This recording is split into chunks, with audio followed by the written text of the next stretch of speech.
You're on.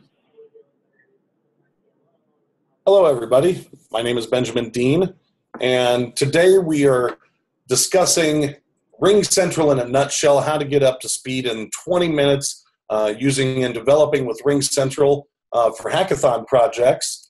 And to start with, we're going to start at the primary real estate position that developers should focus on, and that would be right here, developers.ringcentral.com.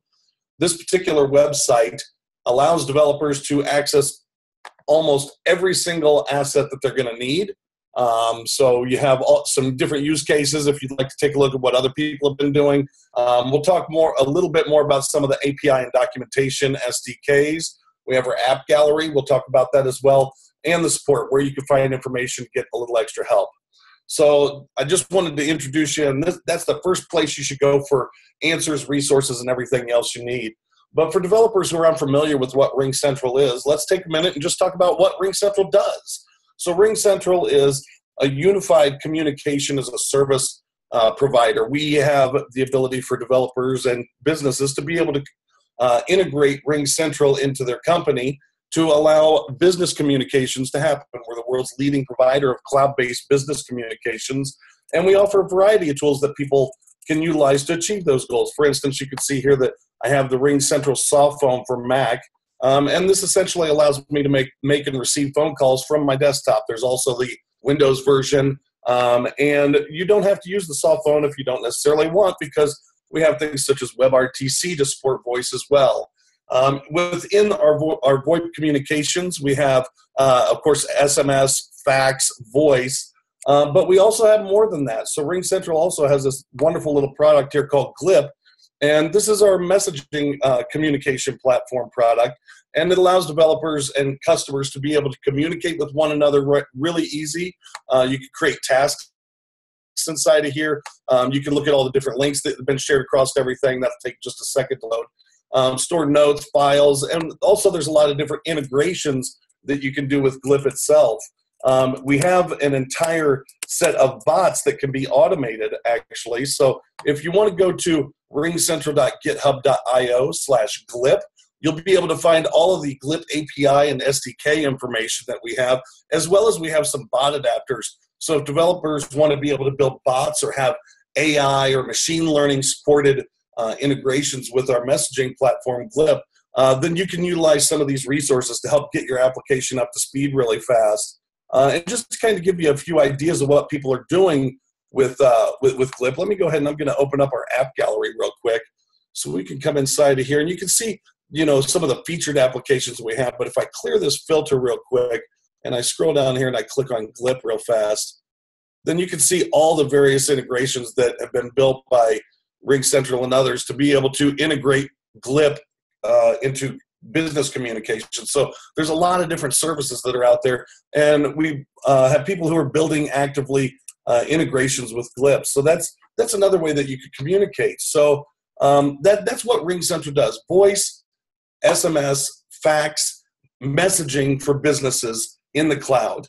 What RingCentral does not do is we are made for business communications, kind of one-to-one communication currently. So things along the lines of being able to have customers call into your business or your sales teams calling out, or intra-office communication. What we don't do, though, is we don't do like bulk marketing mass communication. So you can't do a massive SMS currently with RingCentral. That may change in the future, but currently we don't support that. We don't allow people to support, making mass phone calls with pre-recorded information. So those are some of the things that RingCentral doesn't do. We do have like call center support and things like that with our call center solutions, but that's kind of to help people understand the delineation between business communications versus marketing communication systems, and that's what RingCentral doesn't do. So how can developers utilize RingCentral inside of their hackathon projects? Well, luckily enough, we have that information right on developers.ringcentral.com, right here in the what can you build. So embed your communications. What if you want to be able to have all of your CRM information and your voice history and your SMS and communication history tied into that CRM. Well, you could utilize one of our app gallery apps like the Salesforce app. We have this Salesforce app that's over here. Where is that? There it is. Maybe you're using that, or you're using Zoho CRM. You can use some of the pre-baked things, but for a hackathon project, what if there's a brand new one and you want a brand new CRM that your company has and you want to show how it can be integrated in a much more useful fashion? Well, you can utilize our APIs to be able to embed those communications and that historical data directly inside of your CRM. You can also automate and integrate. And what we mean when we say that is like the bots that we were talking about earlier in messaging. Wouldn't it be better if you're able to create consistent, wonderful customer experiences that really are able to kind of drive and bucketize people so customers can get to what they want as fast as they want, or speak to somebody that they need to who is the expert in an area as fast as possible. You can also have all of your communications backed up automatically. We'll talk about our API in just a moment in the sections of it, but part of it includes a call log and message store API. So if people leave voicemails for you, you can take those voicemails, pipe that through a speech-to-text system, do analysis with maybe something like Watson or VoiceBase or some other voice providers who are out there to do that analysis, and then you can index and look at that data. Automate how things are operated. Make sure to communicate with your teams. So if there's a whole lot of issues that are being calls that are coming in on support, maybe you can have that raise the flag to engineering that they need to start looking at problems. There's a lot of different tools in terms of automation and integration between multiple systems that really make our APIs and SDKs exciting to use. And of course, business insights is the last piece. And this could include reporting, analytics, things of that nature. Maybe you want to find out how many times do customers call a particular phone number after we've sent out this marketing information. So within your own organization, what happens if our developer relations team begins to promote a particular product or a particular SDK? Do we see a spike in support calls, or do we see a spike in sales? That lets us know business insights if things are working the way we expect or not, and how we can measure success. So that's really a way to be able to start looking almost into predictive analytics once you build a nice data set. So those are some of the things that developers can build as far as hackathon projects go, but that's not the end of it, of course. There's entire engagement streams that you can create with our bots, like we were showing earlier. If you go inside of if you start using like BotKit or Hubot, you can have an entire conversation that's built and powered by maybe something like Watson. So you have an AI conversation that really is going to be a gem and a prize as far as how people communicate, and the integrations and the value of your hackathon project when judges are looking at it. So let's do this real quick. Let's take you guys over to where you can learn on your own about some information that RingCentral has. So if you go to ringcentral.github.io/tutorials, inside of here, you'll see we have some different activities and tutorials that are all code-driven. So maybe you want to understand, how do you archive your RingCentral activity data? Well, let's take a look at that real quick. Inside of here is the actual code tutorial where you could go through, and we'll step you through and talk to you about what the different resources and assets inside of this application are. And you can actually go and view the code on GitHub, actually operate it. It's ready to use off the shelf. And everything is available for developers to be able to inspect, contribute back fixes if you see anything. We step through the entire process with you. And it really makes it easy for developers to understand what to do. So maybe you want to get started with event-driven subscriptions. So as activity happens on your RingCentral account, you want to understand, how do I get notifications of those events? Well, this tutorial will take you through that. And actually, I wrote this tutorial. And you can go view this on GitHub. Let me pop this open. And this should have a one-button Heroku deployment. So if you want to stand this up and operate this on Heroku, you just click that button after you've created your application, which we'll step through that in just a moment. And then this will automatically start capturing all your events, and then you can pass those on to other systems. So our tutorials are a really great way to be able to understand how to do things that are code-driven with RingCentral. But let's step back and let's take a look at what the resources are that developers can use. So, of course, you can use our Getting Started guide, which I absolutely recommend any developer who's building a hackathon project, because this provides comprehensive information. It lets you know how to create an application, configuring your development environment, which is important because when you're utilizing things like this RingCentral for Mac right here, this soft phone app, it can be switched between production and sandbox modes. This Getting Started guide will help guide you through those steps of being able to modify and change the mode of that product's operation to point to the appropriate environment for your development needs. You can also explore API, apply for production. Let's see what that looks like. These things are really nice. These last three right here, good for developers to kind of get a holistic view, but we'll take a look at doing that hands-on in just a moment. We also have our developer guide in here, and the developer guide is really nice because it has a lot of kind of use case information. So if you want to understand how to use like call logs or data archival like we showed, it shows across the board some of the different resources we have and how to use those, and has more of a storytelling prose to it than like API reference might. Let's take a look at that too. So our API reference provides all the different assets that our API has. So if you want to understand how to authenticate with RingCentral via the API, our OAuth information is there. We have our account API, our extension, and maybe there's a better way I can visualize this. Let me go to our API Explorer. So before I do that, the API references our official tome of information. It provides complete views of everything you need to know about how to utilize the API. It shows you all the permissions that your applications are going to need, the different parameters, query path parameters, as well as response bodies and what you can expect those to look like. But a better way to kind of visualize what APIs RingCentral has is going to be utilizing our API Explorer. Pop this open. There we go. It's a little friendlier, user-friendly version of this. So inside of here, we can see that we have all the different API resources, and maybe you want to understand how to use call log and see what resources are available within that. We can do that here. And we can actually, this is a live console as well. So once you authenticate, there's authorization at the top.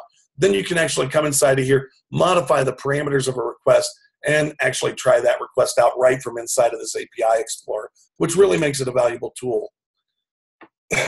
The next part that we have that's a little bit better, say you're building in a particular language and you don't want to have to write all the back and forth of the API code.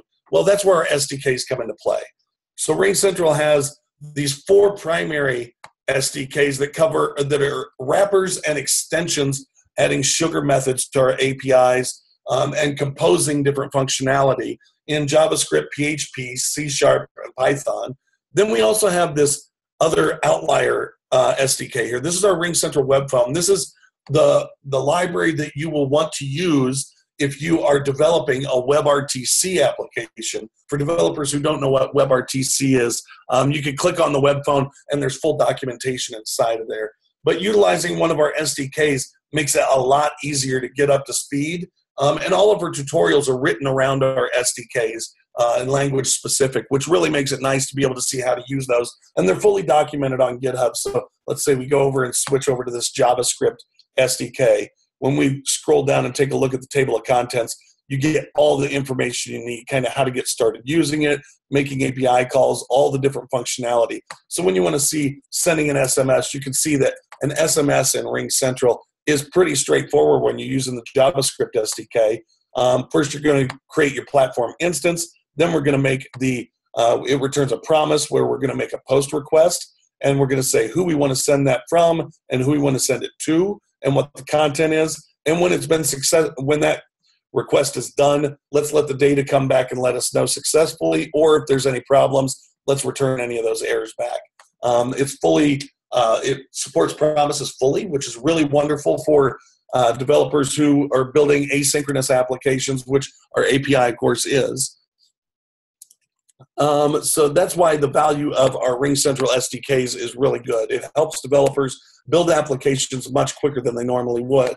So what if you have questions about our API? What if you have you want to know where to go get more information, or you want to see if there's a tome of knowledge? Well, luckily enough, we have that. So don't use the Academy resource yet. We're getting ready to replace that with all our tutorials.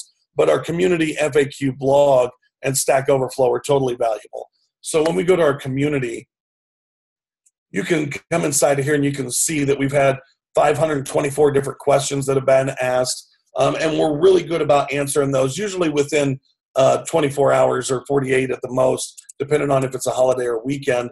But for the hackathon, we'll have people who are watching conversations and questions in here actively. So you can search inside of here. Maybe you want to understand graduation to production criteria. What do I have to do to be able to get my app graduated to production? Let's see what comes back in this particular response. And there's information about our graduation production. People who are having problems that weren't able to do that. And here's what a production access request criteria looks like, what developers have to do and what they need to achieve. So there we go. Our community is very valuable. We also have FAQ, blog, and Stack Overflow for developers as well. Let's take the last couple minutes here and let me show you guys what it looks like to actually create an application in RingCentral.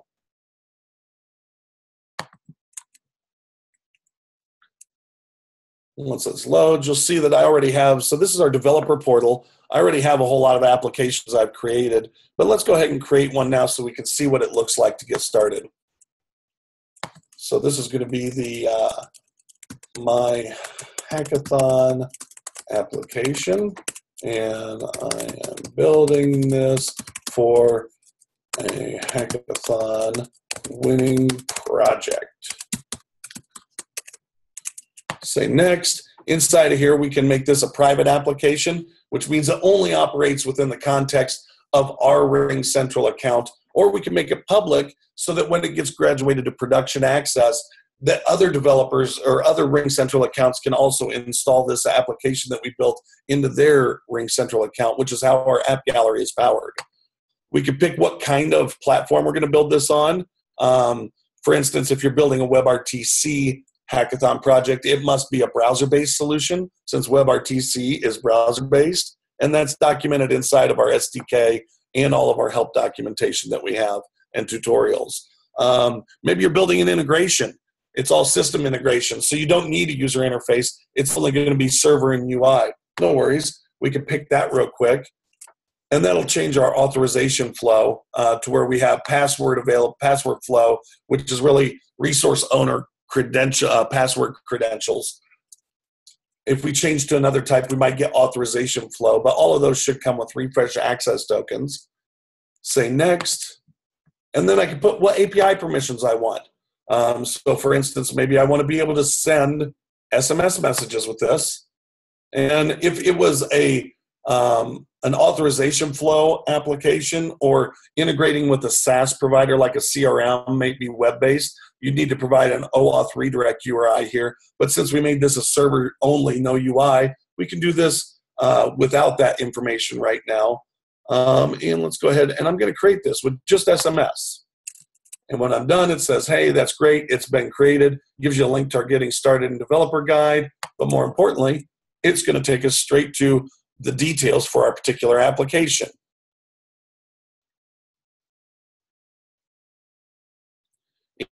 Inside of here, we're going to see some of the most valuable information you're going to need. Number one is going to be the sandbox account API server URL, the application key or client ID, and the application secret or client secret. That's what you're going to need to be able to authenticate, which is important. So let's go ahead and take a look at what other information beyond just these sandbox credentials we get. We also get our account. So this is our sandbox account information. We could utilize this particular phone number as our login when we're actually obtaining an access token. We can see the place where we can go look at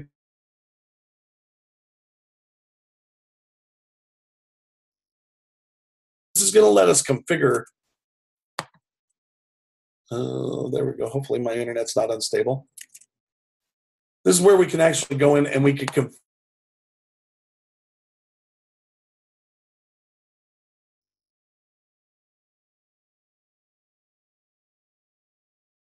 And I'll just pop back. There we go. Inside of here is where developers are able to, I'll remind me later, I don't need that now. This is where developers can go in and they can see what users are on their account, look at their call log and kind of have somewhere to rectify data integrations. Is that if they expect something but they don't see it, utilizing your online account portal is a great place to check that. You can see what phone numbers, what devices you have available, and so on and so forth. This is all configuration and administration of your RingCentral account, but a valuable tool. And then as you start executing tests, API requests, you'll be able to see that analytical information right inside of RingCentral. You can also go in and you can modify your credentials or your settings for your application. And that's kind of RingCentral in a nutshell. It shows you, I think we've covered everything that you need to know, where you can find API documentation, where you can find more information, where you can find help, where you can see examples of what other people have built so far.